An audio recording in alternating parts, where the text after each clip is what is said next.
जय हिंद। सर्वप्रथम तो बीकानेर के सभी साथियों को बहुत बहुत धन्यवाद, और बीकानेर के क्या संपूर्ण राजस्थान के साथी जो आज वहाँ उपस्थित रहे।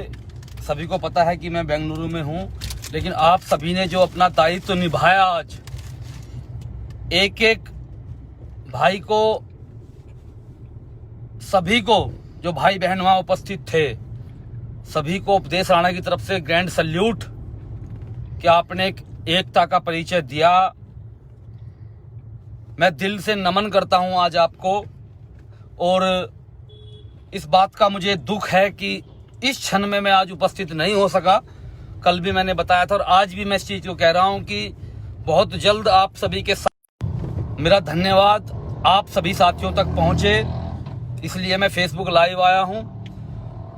दूसरी बात कल भी की थी, कल भी 72 घंटे हमने तांडव का जो निर्माता है, जिनका रोल रहा है इस चीज में, हिंदू भावनाओं को ठेस पहुंचाने में जिनकी विशेष उपस्थिति रही है, उनको 72 घंटे का समय दिया था। आज फिर मैं इस बात को लाइव कह रहा हूं। अब केवल 48 आवर 48 घंटे बचे हैं, केवल 48 घंटे।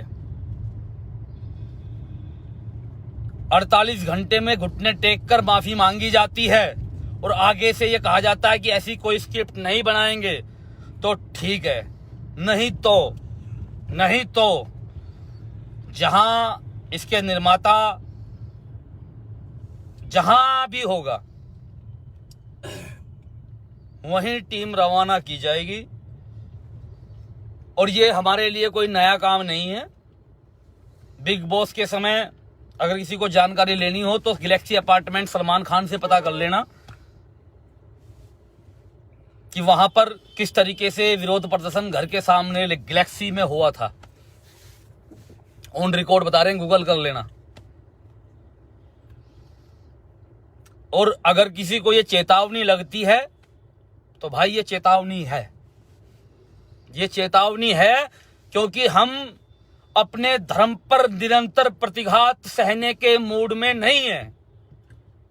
बहुत हो चुका, किसी ना किसी को आगे आना होगा। और भाई हमारे पास काम ही यही है।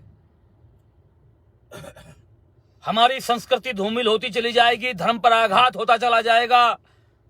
ऐसे दुष्ट श्री राम का, महादेव का, नारायण जी का अपमान करते रहेंगे तो हमारा जीवन किसी काम का नहीं है। जो होगा वो देखा जाएगा। और अगर ये चिंता होती कि क्या होगा, तो भाई घर से बाहर ना होते। ये मैसेज सभी को पहुंचा देना, इसको फॉरवर्ड कर देना। ओनली 48 आवर 24 घंटे हो चुके हैं। 48 घंटे में पूरे हिंदू समाज से, सनातन धर्म से माफी मांग ले और आगे से ये वादा करे कि मुझसे ये गलती हो गई, आगे ये गलती नहीं होगी, तो ठीक है। नहीं तो हमें जो करना है, हमने जो सोचा है,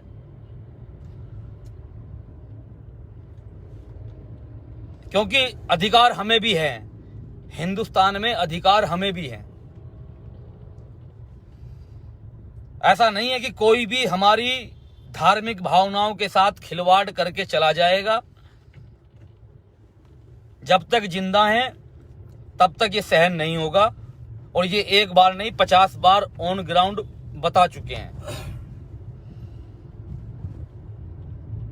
ये जो बॉलीवुड अपने आप को ये समझता है कि जो करेगा वो ठीक है, ये भ्रांति अपने दिमाग से निकाल दे।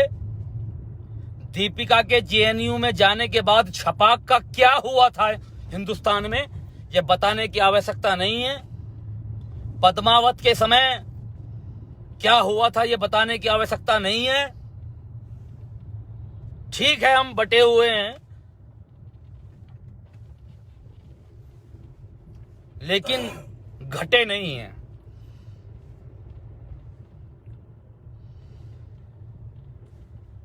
बहुत हैं, मैंने कभी किसी के लिए अपशब्द का प्रयोग नहीं किया।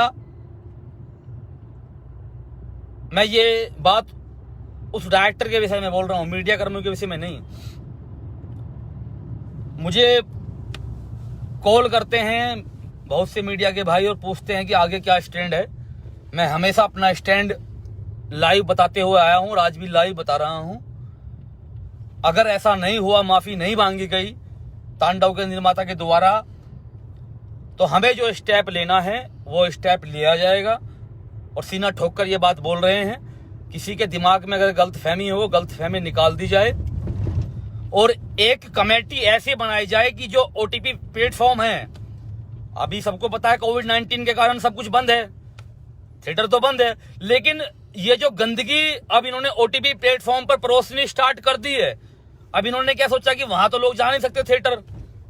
जो पीके में हुआ 300-400 करोड़ की कमाई की और कमाई करवाने वाले हम ही लोग थे। हमारे ही देवी देवताओं का अपमान किया गया और कमाई भी हमने करवाई। हिम्मत नहीं है 25% लोग 400 करोड़ रुपए कमा कर देते हैं। उपदेश राणा की बात बहुत लोगों को बुरी लगती होगी, लेकिन मैं आपको बता रहा हूं ये बात, 25% में इनमें हिम्मत नहीं है कि 300-400 करोड़ रुपए कमा कर देते हैं पंचर छाप। ये हमारी कमी के कारण और हमारे ही देवी देवताओं का अपमान हुआ और हम ही एंटरटेनमेंट के लिए पैसे खर्च करके उसको देखने गए। लेकिन वक्त बदलता है, विश्वास है वक्त बदलेगा, समझेंगे और समझ रहे हैं। ओटीपी प्लेटफॉर्म पर इन वेब सीरीज पर एक कमेटी गठित हो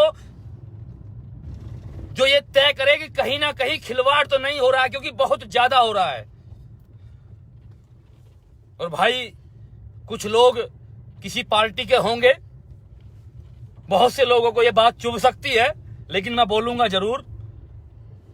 मुझे यह बताने की आवश्यकता नहीं है कि मैं वोट किसे देता हूं या मेरे साथ जुड़े हुए लोग वोट किसको करते हैं, लेकिन आदरणीय प्रकाश जावड़ेकर जी, अगर इस तांडव को आप बैन नहीं कर पाए तो एक बहुत बड़ा विश्वास उठ जाएगा। आज हम ये बोल सकते हैं कि केंद्र में राष्ट्रवादी लोग बैठे हैं, हमारी बात सुनी जाएगी। और अगर इस समय भी पूरे देश की बात नहीं सुनी जाएगी तो कब सुनी जाएगी?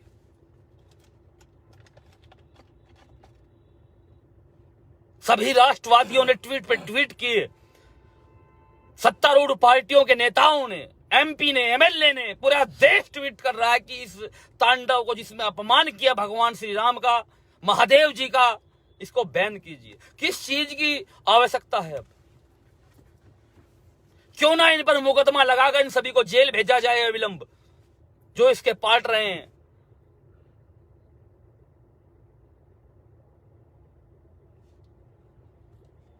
लेकिन हमने ये निर्णय लिया है कि ये करते हैं 48 घंटे में लोग माफी मांगते हैं और वादा करते हैं कि आगे ऐसा नहीं होगा तो ठीक है, नहीं तो फिर हमें जो करना है हम वो करेंगे। बस मैं यही मैसेज देने के लिए आया था। और एक बार फिर प्रकाश जावड़ेकर जी, आपसे अपील, आपसे ये निवेदन पूरे हिंदुस्तान के राष्ट्रवादी लोग करते हैं कि अविलंब आप इस तांडव पर बैन करें, इसको बैन करें। और जिन लोगों की इसमें भूमिका रही है, जिन लोगों ने खुलेआम हमारी भावनाओं को ठेस पहुंचाई है, इन पर मुकदमा दर्ज करने का आदेश दें,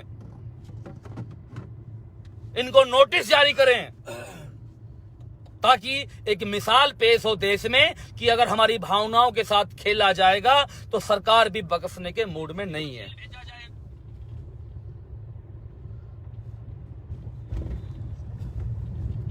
मैं केवल राष्ट्रवाद की हक की बात करता हूं। किसी को बुरी लग सकती है, लगे, कोई बात नहीं है, लेकिन मैंने जो कहा है आप इस चीज को समझेंगे। हम सीना ठोक कर कहते हैं कि हमारी सरकार सेंट्रल में है तो हमें फिर भी अगर संघर्ष करना पड़ रहा है, एक तांडव जैसी बेहुदा मूवी को ओटीपी प्लेटफॉर्म पर बैन करवाने के लिए लाखों ट्वीट करने पड़ रहे हैं, प्रदर्शन करने पड़ रहे हैं, तो हमारे लिए दुर्भाग्य की बात है। अगर मैं गलत कह रहा हूं तो आप मुझे बता दीजिए कि उपदेश राणा भैया आप गलत कह रहे हो। 4-4 घंटे सो रहे हैं हम, किस लिए? जो लोग हमसे जुड़ते हैं वो किसको सपोर्ट करते हैं बताने की आवश्यकता नहीं है।